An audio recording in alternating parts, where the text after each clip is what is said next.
What's up, my YouTube family? It's your boy Roberto checking in with another video, guys. So if you guys don't know, we are headed into war in the United States. Now, this thing with all these immigrants crossing the border, there's more to it, a lot more to it.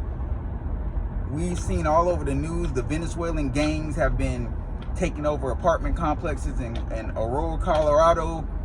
Not only has it been happening in Colorado, but it's been happening in other places. They just have not been broadcasting it because we are on the verge of war.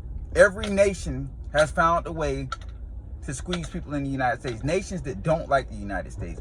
Crossing the border, there are so many military-aged men from China, from countries in Africa, from Mexico. Not only Mexico, I mean, we expect it to be Mexicans because that's the country that borders us down south.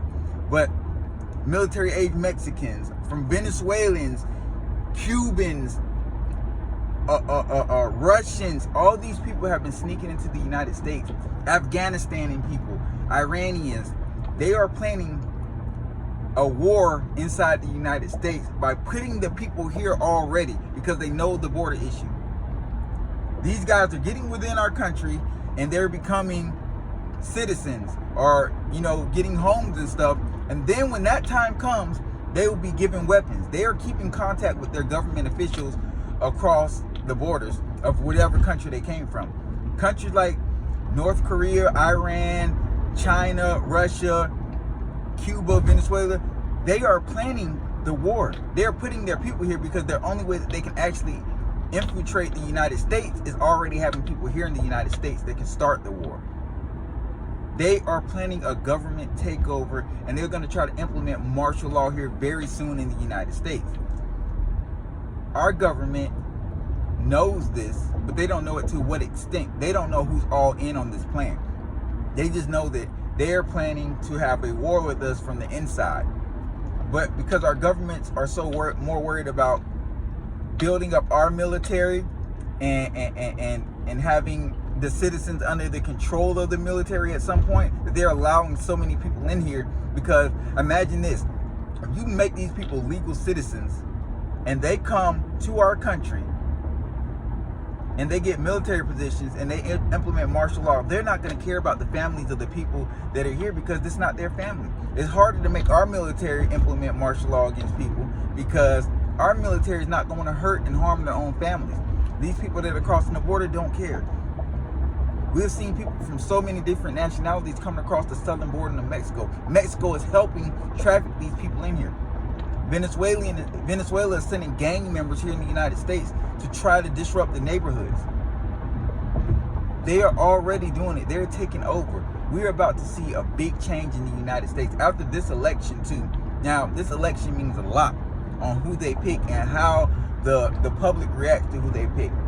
Either way it goes, I can tell you guys now, if Donald Trump loses, there will be an American Civil War, and then that will open the door for these countries to weaponize the people that they have here. So while we're in the middle of a civil war, we'll be getting attacked from the outside while inside the country. So China and countries like that will have their people here with weapons to start taking over cities one at a time. They will occupy cities and they will occupy certain states because the United States will be in a civil war with each other. This happened in China years ago with the Japanese. Japanese was invading China and they were in the middle of a civil war, but they stuck together. They put their differences aside to fight against the Japanese because the Japanese had occupied big portions of China. At least 30 to 40% of China was occupied by the Japanese because China was in the midst of a civil war and they were at their weakest point. That is the best time to attack a country, is while they are having political differences within the country. We've seen it. Like I said, guys, a lot of people forget that this happened in China. And that's how China fought back. They banded together, but our government is too divided. Because if this election does not go the way that the country wants it, which the country is so divided right now, and them putting Kamala Harris on the ticket instead of Joe Biden changed everything. It shifted the whole outlook, the whole perception of the election. So now it's any man's or any woman's, it's up for grabs. who will win this election? I will be dropping a video on who will be picked as the next president of the United States, guys.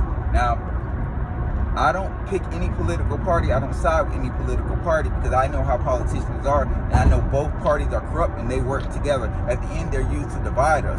But some people are going against the grain, and right now we're headed towards a dictatorship. Whether it's Republican or Democrat, that is the direction we're headed towards. One-party country. All political opponents will be jailed.